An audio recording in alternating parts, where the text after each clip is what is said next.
without a net today is willingness to be manure. And I think that that is the central notion of all life, that, and this is one of the failings of this culture, is that we have to recognize that we are ultimately someone else's food. And that is one of our primary purposes in life, is to feed someone else. There's a great line about how, I think there was a Charlotte Perkins Gilman. I always get the name confused. Was it Gilman or Gilmore? Anyway, love her work, but I have a brain block on her name. Anyway, Charlotte Perkins Gilman wrote that the Buddha went out and saw that everyone was eating each other and was horrified. And she changed one word, and it was everyone was feeding each other, and it was beautiful. And this is one of the problems with this culture, is that we perceive, I've said this before, that I remember years ago, I saw an account in a newspaper of a man who had killed his daughter and then put her out in the forest, and she was eaten by wild animals. And the judge was outraged, well, of course, at the murder, as he should be, but he said, you left her for wild animals. And I remember thinking, that's not the bad part, that ultimately we're all eaten by someone else. And I recently had a beloved dog die, and I wasn't sure what to do with her body, because she never liked to go beyond this meadow. So I didn't want to put her in the forest, because that's not where she was used to. And then I remembered that she loved lying on these heather bushes, and she would just lie there in the sun all afternoon.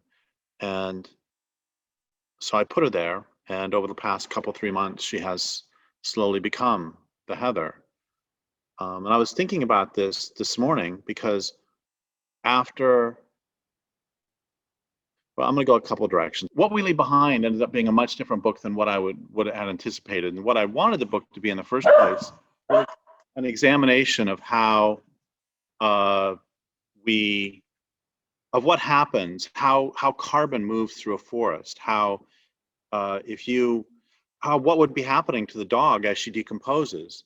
So insects eat her, and then they poop, and then the ground eats the poop, and then I wanted to just follow that through.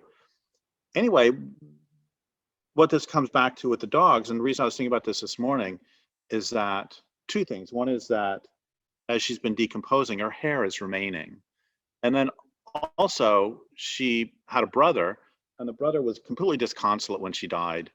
And I've never seen a dog so in grief. He couldn't even stand up.